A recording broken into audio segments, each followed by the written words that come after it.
전 세계에 존재하는 경전은 수백 종입니다. 그 중에서 3,500년 동안 글자 하나 바뀌지 않고 전해 내려온 기록도 단 하나뿐입니다. 성경입니다. 그리고 전 세계에 존재하는 문자는 약 3,000개입니다. 그 중에서 누가, 왜, 어떻게 만들었는지를 스스로 설명하는 문자는 단 하나뿐입니다. 한글입니다. 한쪽은 중동의 광야에서 태어났고, 다른 한쪽은 동아시아의 작은 왕국에서 태어났습니다. 서로 만난 적도 없고 서로의 존재를 알지도 못했습니다. 그런데 이 두 기록을 나란히 놓고 보았더니 소름이 끼칠 정도로 닮아 있었던 겁니다. 성경은 선언했습니다. 태초에 말씀이 있었다. 세종은 탄식했습니다. 백성이 말하고 싶어도 글이 없어 뜻을 펴지 못한다. 칼로 세운 제국은 무너졌습니다. 돈으로 쌓은 왕조도 흩어졌습니다. 그런데 이 두 기록만은 수천 년이 지나도록 단 한 번도 끊기지 않았습니다. 왜 하필 수천 킬로미터 떨어진 두 문명이 똑같이 말에서 세상을 시작했을까요? 그리고 왜 말로 세상을 세운 이 두 문화만 살아남은 걸까요? 우연이라고 하기엔 닮은 것이 너무 많습니다. 감동 소식통에서만 들을 수 있는 성경과 훈민정음을 잇는 놀라운 이야기. 지금 시작합니다. 이야기 시작하기 전에 구독과 좋아요 눌러주시면 더 좋은 영상 제작에 큰 힘이 됩니다. 항상 시청해주셔서 감사합니다. 안녕하세요. 저는 마틴 브레너라고 합니다. 독일 하이델베르크 대학에서 비교문헌학을 전공했고, 지금은 고대 기록 문화의 구조를 비교 연구하는 일을 하고 있습니다. 제가 한국이라는 나라를 처음 의식하게 된 건 사실 학문이 아니라 우연이었습니다. 2019년, 저는 이스라엘 예루살렘에서 열린 국제문헌학 심포지엄에 참석하고 있었습니다. 주제는 문자가 공동체에 미친 영향이었고, 대부분의 발표는 히브리어 성경 필사본이나 그리스어 파피루스 문서에 관한 것이었습니다. 유럽과 중동의 고대 기록 체계를 다루는 자리였으니 당연한 일이었죠. 그런데 발표 세션이 끝나고 한 한국인 연구자가 질의 시간에 손을 들었습니다. 그분은 짧은 영어로, 그러나 매우 정확하게 이렇게 말했습니다. 훈민정음 해례본에는 문자를 왜 만들었는지, 어떤 원리로 설계했는지, 어떻게 사용해야 하는지가 모두 담겨 있습니다. 이런 문서를 가진 문자가 세계에 또 있습니까? 솔직히 말하면 그 순간 저는 별 감흥이 없었습니다. 한국의 문자에 대해서는 이름 정도만 알고 있었고, 동아시아의 기록, 체계에 대해서는 중국의 갑골문이나 일본의 가나 정도가 제 지식의 전부였습니다. 하지만 그날 밤 호텔로 돌아와 잠을 이루지 못했습니다. 그 한국인 연구자의 질문이 자꾸 머릿속을 맴돌았기 때문입니다. 문자를 만든 이유와 원리와 사용법을 하나의 문서에 담은 기록. 저는 수십 년간 고대 문헌을 연구했지만 그런 사례를 단 한 번도 본 적이 없었습니다. 성경은 위대한 기록입니다. 하지만 히브리 문자가 왜 만들어졌는지, 누가 설계했는지를 설명하는 원본 문서는 존재하지 않습니다. 그리스 알파벳도 마찬가지입니다. 로마자도, 아랍 문자도, 산스크리트 문자도 그렇습니다. 세계 어느 문자든 오랜 시간에 걸쳐 자연스럽게 진화해 왔을 뿐, 자신의 탄생 원리를 스스로 설명하는 문서는 없습니다. 그런데 한국에는 그것이 있다고 했습니다. 저는 그 다음 날부터 훈민정음 해례본의 영문 번역본을 찾기 시작했습니다. 그리고 그것을 읽는 순간 제 연구 인생의 방향이 완전히 바뀌었습니다. 해례본은 단순한 문자 해설서가 아니었습니다.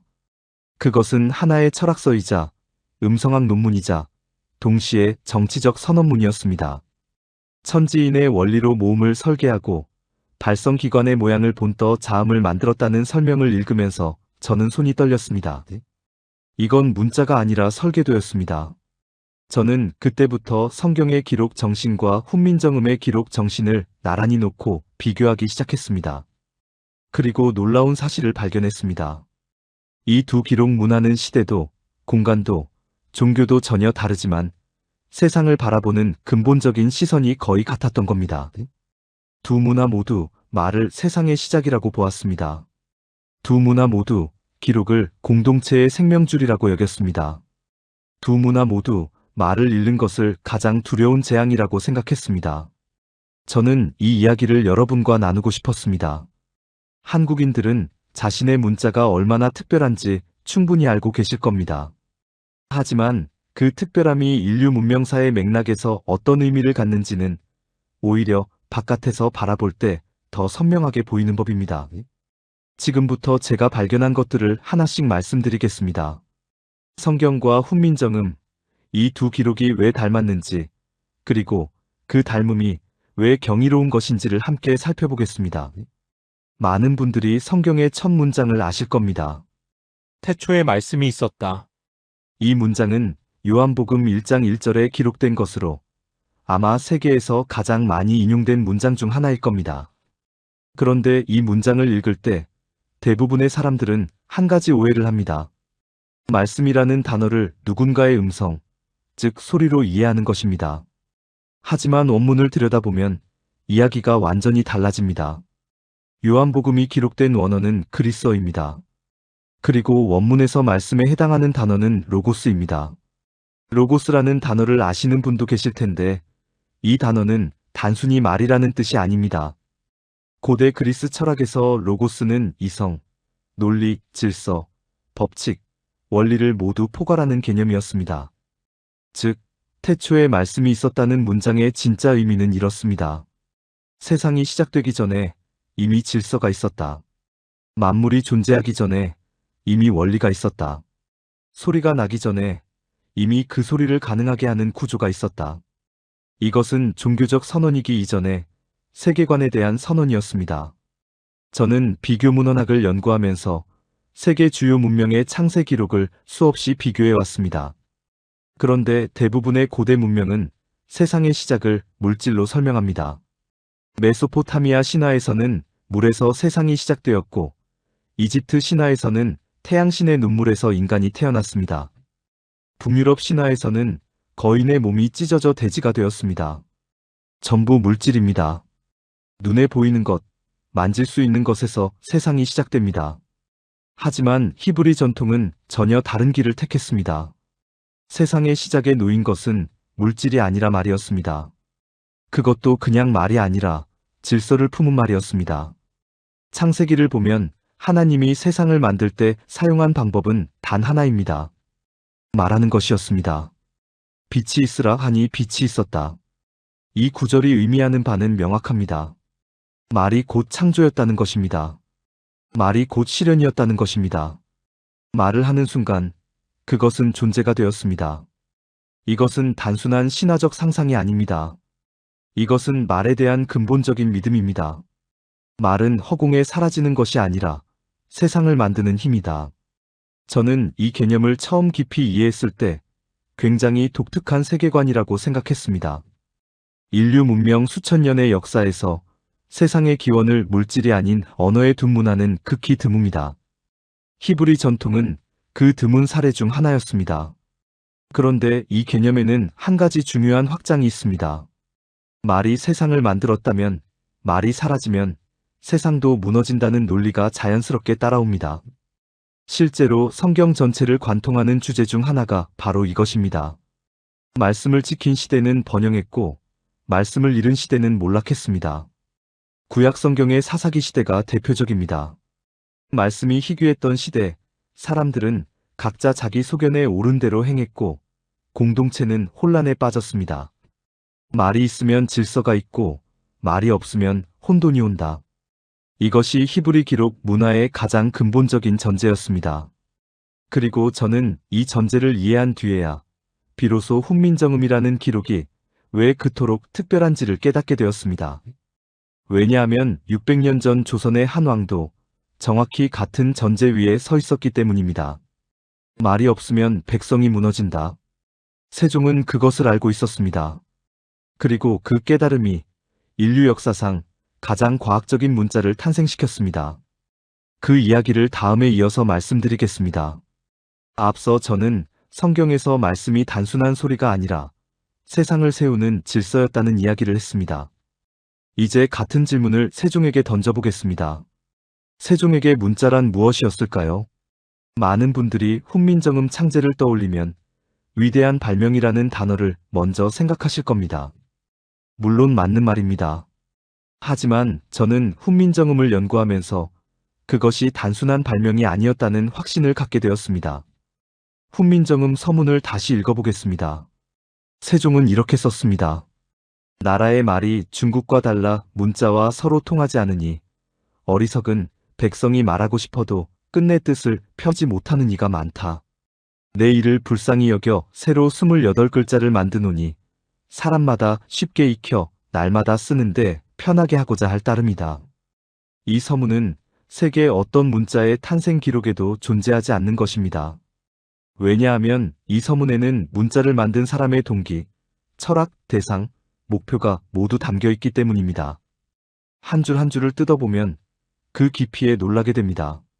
먼저 세종은 문제를 정확히 진단했습니다. 나라의 말과 문자가 서로 맞지 않는다는 것입니다. 당시 조선은 말은 한국어를 쓰면서 공식 문서는 한문으로 작성하고 있었습니다. 이것은 마치 프랑스 사람이 프랑스어로 말하면서 모든 공문서를 라틴어로만 쓰는 것과 같았습니다. 귀족이나 관리는 한문을 읽고 쓸 수 있었지만 일반 백성에게 한문은 넘을 수 없는 장벽이었습니다. 그래서 무슨 일이 벌어졌을까요? 백성은 억울한 일을 당해도 호소할 수 없었습니다. 법이 무엇을 금하는지 알 수 없었습니다. 나라에서 전염병이 돌 때 예방법을 알려주어도 읽을 수 없었습니다. 농사에 필요한 기술서가 나와도 이해할 수 없었습니다. 말은 있는데 글이 없는 상태.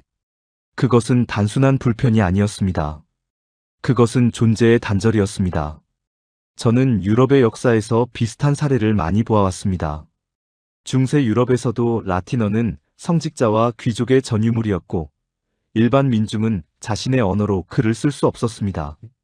하지만 유럽에서 이 문제가 본격적으로 해결되기 시작한 것은 15세기 구텐베르크 인쇄술 이후 종교개혁을 거치면서였습니다. 마르틴 루터가 성경을 독일어로 번역한 것이 1522년입니다. 그런데 세종이 훈민정음을 반포한 것은 1446년입니다. 루터보다 76년이나 앞섭니다. 그리고 더 중요한 차이가 있습니다. 루터는 기존 문자인 라틴 알파벳을 사용해서 독일어를 기록했습니다. 하지만 세종은 완전히 새로운 문자 체계를 설계했습니다. 기존의 어떤 문자도 빌려오지 않았습니다. 하늘과 땅과 사람의 원리에서 모음을 추출하고 혀와 입술과 목구멍의 모양에서 자음을 설계했습니다. 이것이 왜 놀라운 일인지 비유를 하나 들어보겠습니다. 집이 낡아서 사람들이 불편하다면 보통은 수리를 합니다. 벽을 고치고 지붕을 바꾸고 창문을 넓힙니다. 루터가 한 일이 그것이었습니다. 기존 건물을 고쳐서 더 많은 사람이 살 수 있게 한 것입니다. 하지만 세종은 달랐습니다. 세종은 완전히 새로운 건축 원리를 만들어서 누구나 쉽게 지을 수 있는 집을 설계한 것입니다. 그 집의 이름이 훈민정음이었습니다. 그리고 세종은 이 집을 왕실이나 관리들만을 위해 지은 것이 아니었습니다. 서문에 분명히 밝혀놓았습니다. 사람마다 쉽게 익혀 날마다 쓰는데 편하게 하고자 한다고. 저는 이 대목에서 매번 가슴이 뜨거워집니다. 인류 역사에서 권력자가 문자를 만든 사례 자체가 극히 드문데 그 문자를 자신이 아닌 가장 낮은 사람들을 위해 만들었다는 것입니다. 이것은 단순한 문자 창제가 아닙니다. 이것은 소통의 구조를 재설계한 것입니다. 성경이 말씀으로 세상의 질서를 세웠다면 세종은 문자로 나라의 소통 질서를 세운 것입니다. 말씀이 있으라 하니 말씀이 있었다. 세종의 훈민정음은 바로 그 선언과 같은 무게를 가진 사건이었습니다. 글자가 있으라 하니 글자가 있었던 것입니다. 그리고 그 글자는 백성의 입에서, 백성의 손에서, 백성의 삶 속에서 살아 움직이기 시작했습니다. 문자는 권력이 아니라 공동체를 유지하는 장치였습니다. 세종은 그것을 600년 전에 이미 알고 있었던 것입니다. 지금까지 저는 성경이 말씀을 세상의 시작으로 보았다는 것과 세종이 문자를 소통의 질서로 설계했다는 것을 말씀드렸습니다. 이제 이 두 이야기의 이면을 보겠습니다.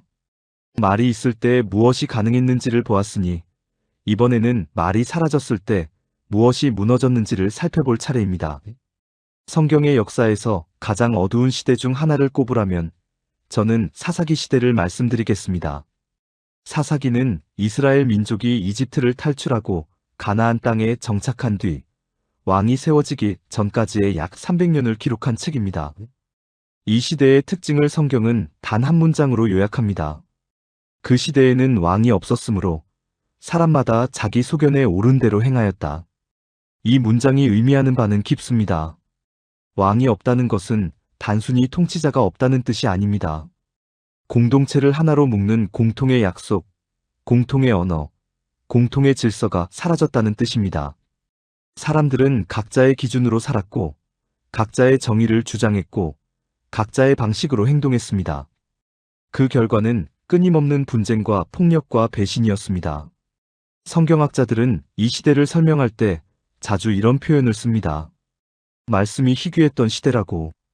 여기서 말씀이 희귀하다는 것은 하나님의 음성이 들리지 않았다는 종교적 의미만이 아닙니다. 공동체를 연결하는 공통의 언어가 작동하지 않았다는 의미입니다.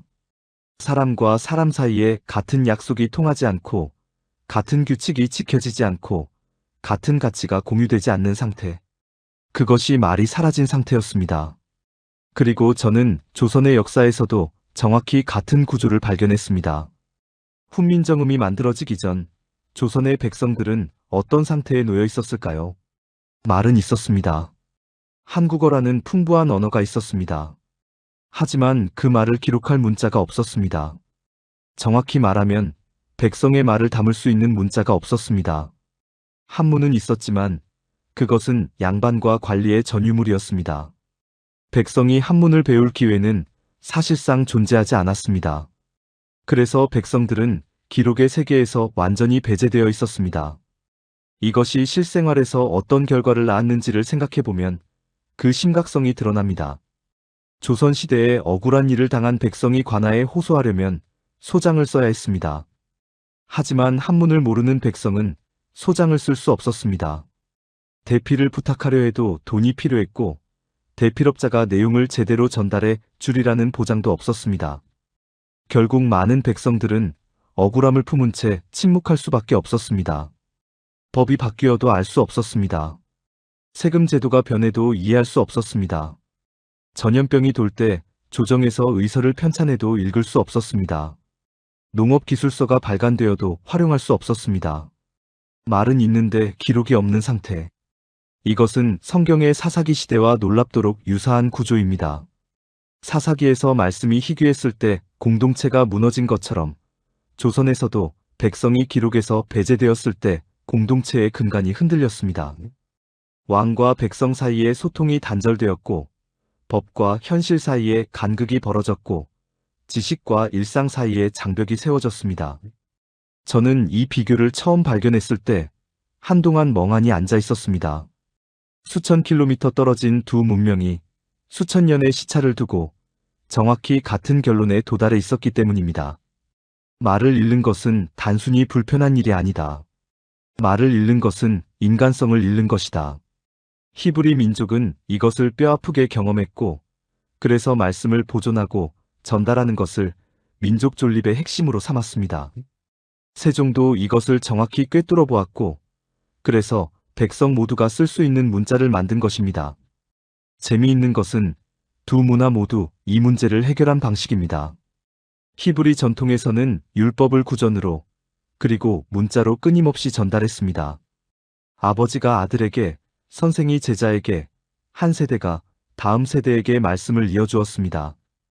이 전승 체계가 없었다면 성경은 존재하지 않았을 것입니다. 세종도 마찬가지였습니다. 훈민정음을 만든 것으로 끝나지 않았습니다. 언해본을 만들어 불경과 유교 경전을 한글로 번역했고, 용비어 첨가를 지어 한글 문학의 첫 장을 열었습니다.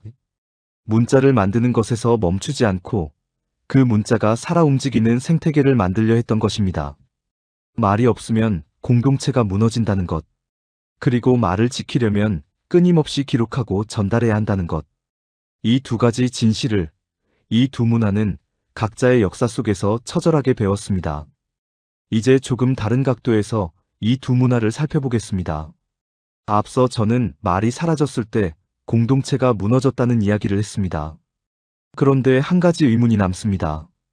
말이 그토록 중요했다면 이 두 문화는 그 말을 어떻게 보존하려 했을까요? 답은 간단합니다. 기록했습니다. 그것도 보통의 기록이 아니었습니다. 저는 문헌학자로서 세계 각지의 기록 문화를 연구해 왔습니다. 그런데 기록에 대한 태도는 문명마다 크게 다릅니다. 어떤 문명은 기록을 실용적인 도구로 보았습니다. 정보를 저장하고 전달하는 수단이었을 뿐입니다.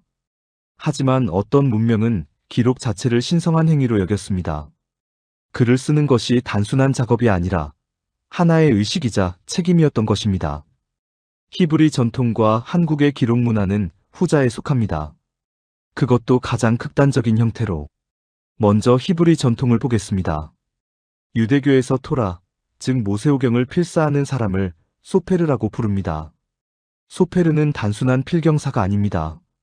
토라를 필사하기 위해서는 수년간의 훈련을 거쳐야 하고 엄격한 규율을 따라야 합니다.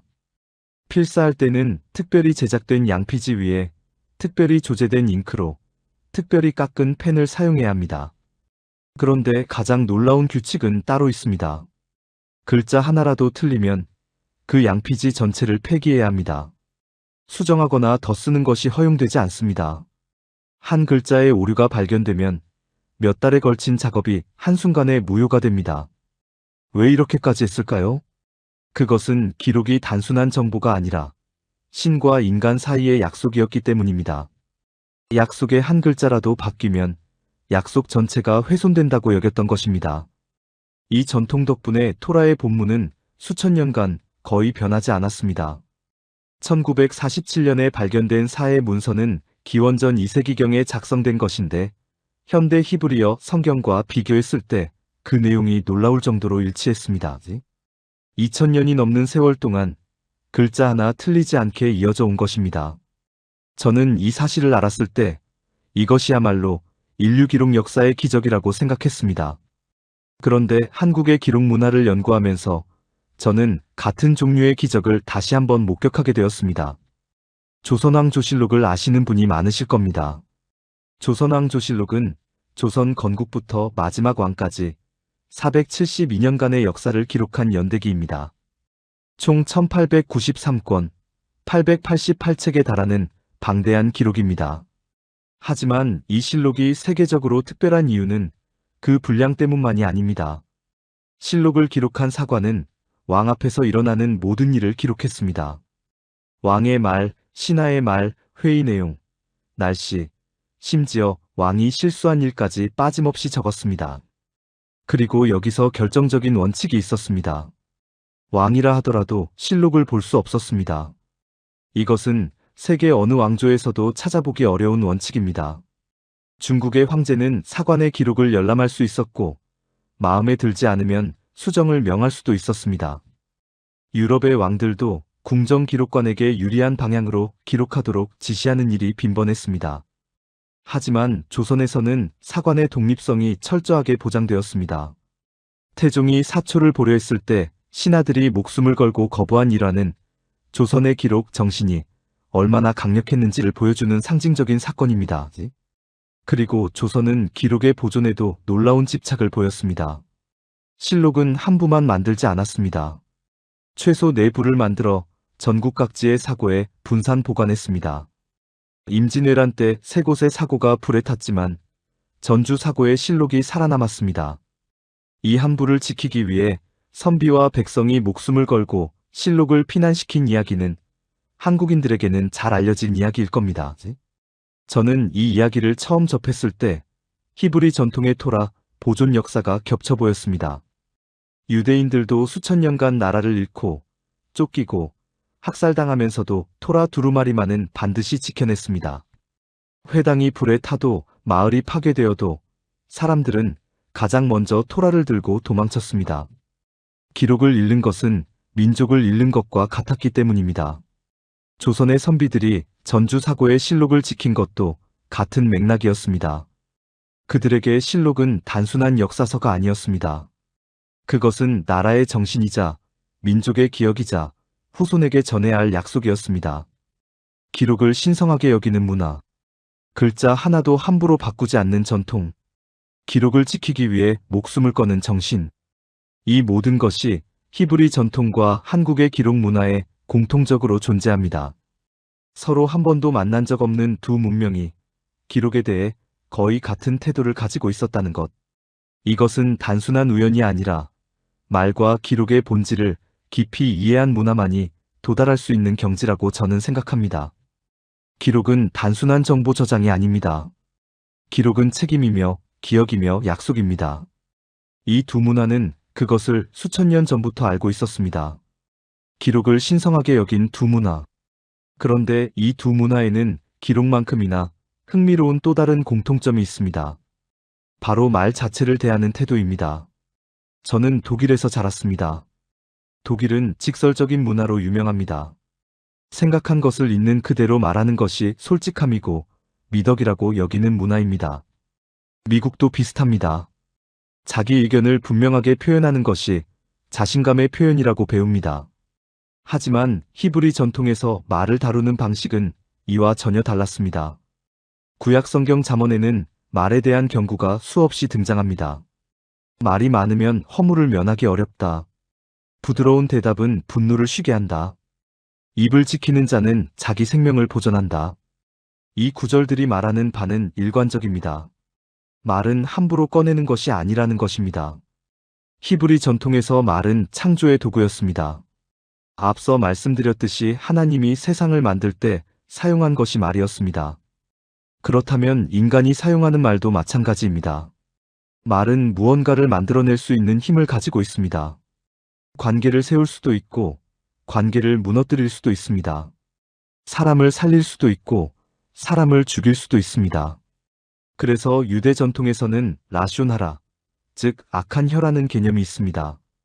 이것은 거짓말만을 뜻하는 것이 아닙니다. 사실이라 하더라도 다른 사람에 대해 부정적으로 말하는 것 자체가 라숀하라에 해당합니다. 사실을 말했더라도 그 말이 누군가를 해칠 수 있다면 그것은 잘못된 말이라는 것입니다. 저는 이 개념을 처음 공부했을 때 매우 인상적이었습니다. 진실이라는 이유만으로 모든 말이 정당화되지는 않는다는 것. 이것은 현대 서구 문화에서는 낯선 생각입니다. 표현의 자유가 최상위 가치인 문화에서 말의 무게를 먼저 따지는 것은 오히려 억압으로 느껴질 수 있습니다. 그런데 한국에 와서 저는 이 낯선 개념이 살아 숨쉬고 있는 것을 직접 목격했습니다. 한국어에는 말과 관련된 속담이 유난히 많습니다. 말 한마디에 천냥 빚을 갚는다. 가는 말이 고와야 오는 말이 곱다. 낱말은 새가 듣고 반말은 쥐가 듣는다. 발 없는 말이 천리 간다. 이 속담들의 공통점이 보이시나요? 모두 말을 가볍게 여기지 말라는 경고입니다. 말에는 보이지 않는 힘이 있으니 함부로 꺼내지 말라는 것입니다. 이것은 히브리 전통의 라숀하라 개념과 거의 정확히 일치합니다. 그리고 한국어에는 이 철학이 언어 구조 자체에 새겨져 있습니다. 존댓말이라는 체계가 그것입니다. 한국어의 존댓말은 단순한 예의가 아닙니다. 상대방과 나의 관계, 상황, 맥락에 따라 말의 형태 자체가 바뀌는 것입니다. 같은 내용을 전달하더라도 누구에게 말하느냐에 따라 문장의 끝이 달라지고 단어의 선택이 달라지고 어조가 달라집니다. 저는 한국어를 공부하면서 이 존댓말 체계에 큰 충격을 받았습니다. 유럽 언어에도 존칭은 있습니다. 독일어의 지, 프랑스어의 부, 영어에도 과거에는 D와 U의 구분이 있었습니다. 하지만 이것들은 대부분 2인칭 대명사의 선택 정도에 그칩니다. 한국어처럼 동사의 활용, 명사의 선택, 문장 전체의 구조가 상대에 따라 체계적으로 변하는 언어는 세계적으로도 드뭅니다. 이것이 의미하는 바는 무엇일까요? 한국어를 쓰는 사람은 말을 할 때마다 무의식적으로 상대방과 자신의 관계를 재확인합니다. 말을 꺼내기 전에 이 사람에게 어떤 말투를 써야 하는지를 먼저 판단합니다. 즉 한국어는 말하기 전에 생각하는 것을 언어 구조 자체가 강제하는 시스템인 것입니다. 이것은 단순한 문법 현상이 아닙니다. 이것은 말에 대한 깊은 철학이 언어의 뼈대에 스며든 결과입니다. 그리고 한국 문화에는 눈치라는 개념도 있습니다. 눈치는 영어로 번역이 불가능한 단어입니다.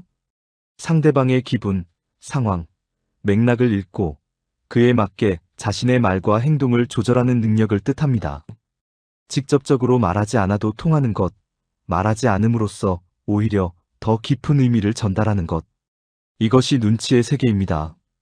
히브리 전통에서 말의 무게를 먼저 따졌듯이 한국 문화에서도 말의 무게가 자유보다 앞섰습니다. 표현의 자유보다 표현의 책임이 먼저였던 문화. 빠르게 말하는 것보다 정확하게 말하는 것이 중요했던 문화. 많이 말하는 것보다 적절하게 말하는 것이 지혜로 여겨졌던 문화. 이것은 약점이 아닙니다.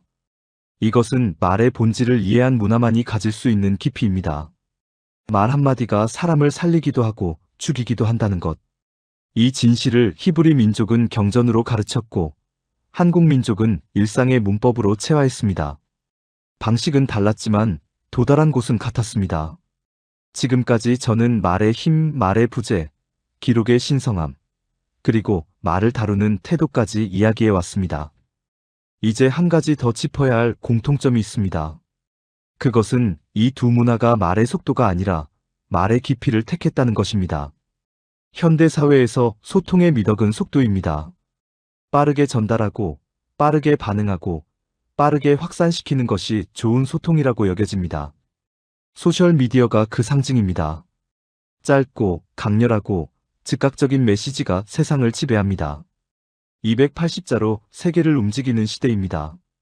하지만 성경의 언어와 훈민정음의 설계 원리를 들여다보면 이 두 문화는 정반대의 방향을 택했다는 것을 알 수 있습니다. 먼저 성경의 언어를 보겠습니다. 히브리어 성경의 문체는 극도로 간결합니다. 불필요한 수식어가 거의 없습니다. 창세기 1장의 창조 서사를 보면 세상이 만들어지는 장대한 이야기가 고작 31절에 담겨 있습니다. 현대의 어떤 작가가 우주의 탄생을 31문장으로 써낼 수 있을까요? 하지만 히브리어 성경은 그것을 해냈습니다. 한 문장, 한 단어에 수십 겹의 의미를 담았기 때문입니다. 히브리어의 특성이 이것을 가능하게 합니다. 히브리어 단어는 대부분 세 개의 자음으로 이루어진 어근에서 파생됩니다. 하나의 어근에서 명사, 동사, 형용사가 파생되기 때문에 한 단어를 읽으면 관련된 의미의 그물 전체가 함께 떠오릅니다. 예를 들어 샬롬이라는 단어는 단순히 평화라는 뜻이 아닙니다. 그 어근에는 완전함, 온전함, 회복, 보상이라는 의미가 모두 들어 있습니다. 그래서 샬롬이라고 인사할 때 그것은 당신에게 평화를 빈다는 뜻이기도 하지만 당신의 삶이 온전하기를 바란다는 뜻이기도 합니다. 한 단어가 하나의 세계를 품고 있는 것입니다. 유대 전통에서는 이런 다층적 의미를 탐구하는 것이 학문의 핵심이었습니다.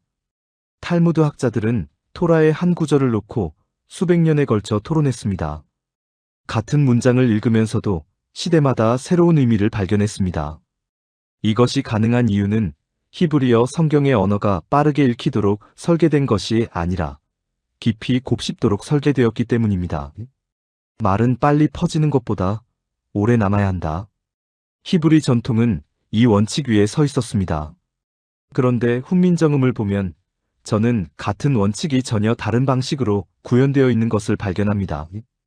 훈민정음은 겉보기에 매우 단순합니다. 자음 17자, 모음 11자, 합해서 28자.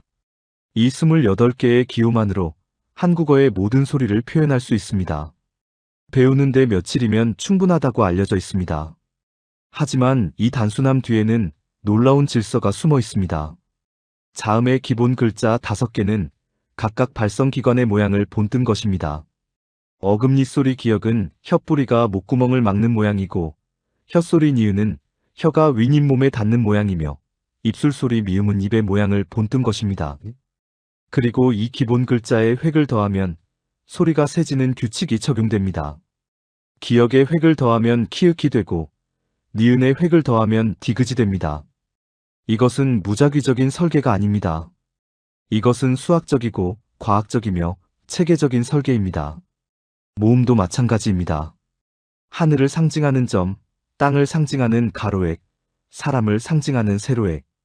이 세 요소의 조합으로 모든 모음이 만들어집니다. 천지인의 원리가 문자의 뼈대에 녹아있는 것입니다. 저는 세 개의 문자 체계를 비교 연구하는 과정에서 이렇게 설계 원리가 투명하게 드러나는 문자를 단 한 번도 본 적이 없습니다. 로마 알파벳은 페니키아 문자에서 그리스 문자를 거쳐 수천 년에 걸쳐 진화했습니다. 왜 A가 그 모양인지 B가 그 모양인지 설명할 수 있는 체계적인 원리는 없습니다. 아람 문자도 데바나가리 문자도 한자도 모두 오랜 세월에 걸쳐 자연스럽게 변형된 것이지 하나의 원리에 의해 설계된 것이 아닙니다. 하지만 훈민정음은 다릅니다. 모든 글자가 하나의 원리에서 출발하고 그 원리가 일관되게 적용됩니다. 단순하지만 질서정연합니다. 이것은 성경 히브리어에 간결하지만 깊은 문체와 같은 철학을 공유합니다. 히브리어 성경이 적은 문장에 깊은 의미를 담았듯이 훈민정음은 적은 글자에 완벽한 체계를 담았습니다. 둘 다 양이 아니라 질을 택했습니다. 빠른 확산이 아니라 정확한 구조를 택했습니다. 많은 것을 쏟아내는 것이 아니라 핵심만을 남기되 그 핵심이 흔들리지 않는 것. 이것이 두 기록 문화가 공유한 언어 철학이었습니다. 그리고 이 철학은 결과로 증명되었습니다. 히브리어 성경은 3000년이 넘도록 읽히고 있습니다. 훈민정음은 600년이 지난 지금 전 세계 언어학자들이 가장 과학적인 문자라고 인정하고 있습니다. 빠른 말은 빠르게 사라집니다. 하지만 바른 말은 시대를 넘어 남습니다. 이 두 문화는 그것을 처음부터 알고 있었던 것입니다. 이제 저는 이 이야기의 가장 핵심적인 부분에 도달했습니다. 지금까지 저는 성경과 훈민정음의 6가지 공통점을 말씀드렸습니다. 말을 세상의 시작으로 본 것, 말을 소통의 질서로 설계한 것, 말이 없으면 공동체가 무너진다고 인식한 것, 기록을 신성하게 여긴 것, 말에 함부로 손대지 않은 것, 그리고 빠른 말보다 바른 말을 택한 것. 이 모든 공통점은 하나의 결론을 가리킵니다. 이 두 문화는 말로 세상을 세우려 했습니다. 인류 역사를 돌아보면 문명을 세우는 방식은 크게 3가지였습니다. 첫 번째는 무력입니다. 칼과 창과 대포로 영토를 넓히고 군사력으로 질서를 유지한 문명들이 있습니다. 로마 제국이 그랬습니다. 몽골 제국이 그랬습니다. 대영 제국이 그랬습니다. 이 문명들은 거대했습니다. 세계 지도를 바꿨습니다. 하지만 칼로 세운 나라는 더 강한 칼 앞에 무너졌습니다. 로마는 게르만족에게, 몽골은 내부 분열에, 대영 제국은 식민지의 독립운동에 의해 해체되었습니다. 두 번째는 경제입니다. 돈과 무역과 기술력으로 세계를 지배한 문명들이 있습니다. 페니키아가 그랬고 베네치아가 그랬으며 현대의 많은 강대국이 그렇습니다. 경제적 패권은 무력보다 오래 가는 경우가 많지만 이건 역시 영원하지 않습니다. 경제 질서가 바뀌면 그 위에 세워진 문명도 함께 흔들립니다. 그런데 세 번째 방식이 있습니다. 말로 세상을 세운 문명입니다. 히브리 민족이 바로 그 사례입니다. 히브리 민족은 한 번도 세계를 군사적으로 지배한 적이 없습니다. 경제적으로 세계 패권을 쥔 적도 없습니다. 오히려 역사의 대부분을 강대국에 짓밟히며 보냈습니다. 이집트에서 노예 생활을 했고 바빌론에 끌려갔고 로마에 의해 나라가 멸망했습니다. 이후 2000년간 전 세계에 흩어져 살면서 십자군 전쟁과 종교 재판과 포그롬과 홀로코스트를 겪었습니다. 그런데 이 민족은 사라지지 않았습니다. 어떻게 가능했을까요? 군대도 없고 영토도 없고 통일된 국가도 없었는데 답은 하나입니다. 말이 있었기 때문입니다. 토라가 있었고 탈무드가 있었고 안식일마다 모여 말씀을 낭독하는 전통이 있었습니다. 기록이 민족을 유지했습니다. 말이 나라를 대신했습니다. 그리고 저는 한국의 역사에서 정확히 같은 기적을 목격합니다. 한국은 지정학적으로 세계에서 가장 위험한 위치에 있는 나라 중 하나입니다. 중국이라는 거대한 대륙 세력과 일본이라는 해양 세력 사이에 끼어 수천 년간 수없이 침략을 당했습니다. 고구려는 수나라와 당나라의 대군을 막아야 했고 고려는 몽골의 침략을 견뎌야 했으며 조선은 임진왜란과 병자호란을 겪었습니다. 근대에는 일본 제국에 의해 나라 자체를 빼앗겼습니다. 그런데 한국도 사라지지 않았습니다. 35년간의 일제강점기 동안 일본은 한국어를 없애려 했습니다. 학교에서 일본어만 사용하게 했고, 한국어 신문을 폐간시켰고, 한국 이름 대신 일본식 이름을 강요했습니다. 언어를 빼앗으면 민족이 소멸한다는 것을 알았기 때문입니다. 하지만 한국인들은 말을 지켜냈습니다. 조선어학회 학자들은 목숨을 걸고 한글 사전을 편찬했습니다. 1942년 일제는 이들을 체포하여 감옥에 가두었습니다. 이른바 조선어학회 사건입니다. 학자들은 고문을 당했고 그중 일부는 옥사했습니다. 사전 원고는 압수당해 사라질 뻔했습니다. 하지만 해방 후 서울역 창고에서 기적적으로 그 원고가 발견되었습니다. 이 이야기를 처음 들었을 때 저는 눈물이 났습니다. 이것은 히브리 민족이 토라를 지킨 이야기와 같은 무게를 가진 사건이었습니다. 나라를 잃어도 감옥에 갇혀도 목숨이 위태로워도 말만은 지켜야 했던 사람들. 왜냐하면 말을 잃는 순간 민족이 사라진다는 것을 알았기 때문입니다. 세계가 놀라야 할 것은 한국의 경제 성장만이 아닙니다. 진짜 기적은 이 작은 나라가 수천 년간 거대한 세력들 사이에서 자기 말을 한 번도 잃지 않았다는 것입니다. 로마의 군단도, 몽골의 철기도, 대영 제국의 함포도 결국은 침묵했습니다. 하지만 말 위에 세워진 이 두 문화는 그 어떤 무력도 침묵시키지 못했습니다. 지금 이 순간에도 살아 숨쉬고 있습니다. 히브리어는 2000년간 일상 언어로는 사라졌다가 이스라엘 건국과 함께 부활하여 지금 1000만 명이 사용하고 있습니다. 한글은 600년 전 한왕이 만든 문자가 지금 전 세계 언어학 교과서에 가장 과학적인 문자로 기록되어 있습니다. 한국만이 해낸 기적이라는 표현을 저는 자주 듣습니다. 하지만 정확히 말하면 이것은 한국과 히브리 민족, 이 두 문화만이 해낸 기적입니다. 말의 힘을 믿고 말로 세상을 세우고 말을 지키기 위해 목숨을 걸었던 두 민족의 기적입니다. 그리고 저는 감히 이렇게 말하겠습니다. 이것이야말로 인류 문명사에서 가장 위대한 성취입니다. 칼은 녹슬고 돈은 흩어지지만 말은 남습니다. 그리고 말이 남은 곳에 민족이 남습니다. 문화가 남습니다. 정신이 남습니다. 성경과 훈민정음. 이 두 기록은 그 증거입니다. 긴 이야기를 함께 해주신 여러분께 감사드립니다. 저는 마틴 브레너. 독일에서 태어나 고대 문헌을 연구하다가 우연히 한국의 기록 문화를 만났고 그것이 제 인생을 바꾸었습니다. 성경과 훈민정음. 이 두 기록을 나란히 놓고 연구하면서 저는 한 가지 확신을 갖게 되었습니다. 세상에는 두 종류의 문명이 있다는 것입니다. 하나는 눈에 보이는 것으로 세상을 세운 문명입니다.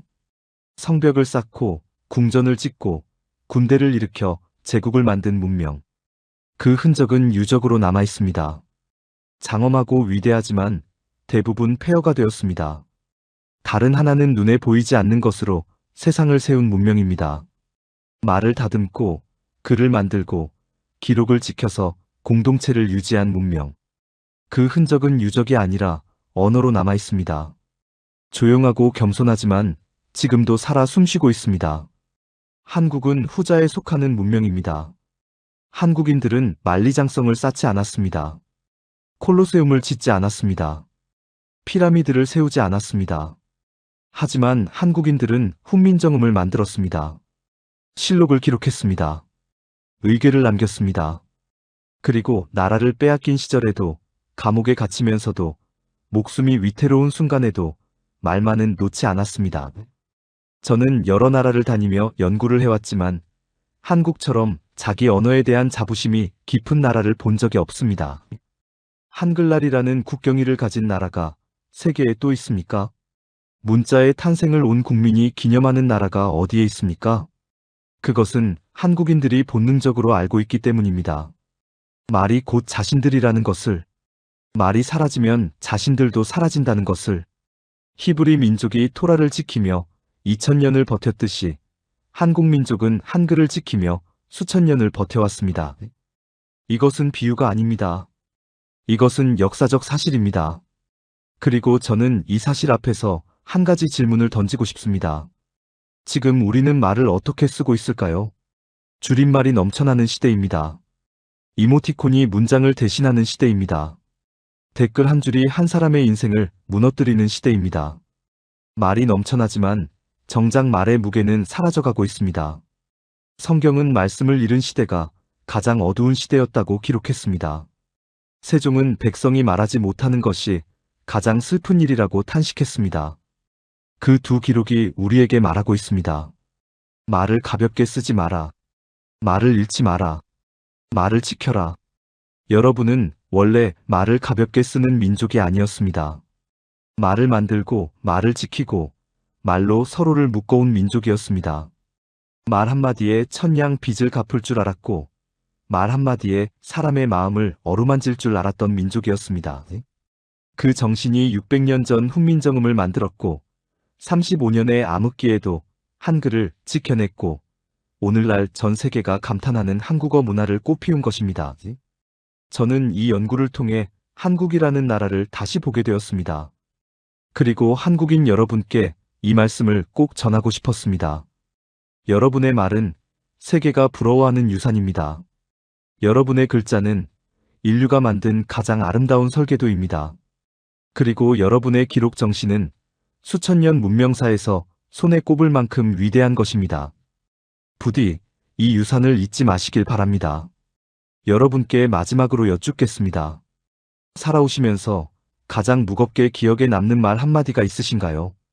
어머니의 말, 아버지의 말, 스승의 말, 혹은 이름 모를 누군가의 말.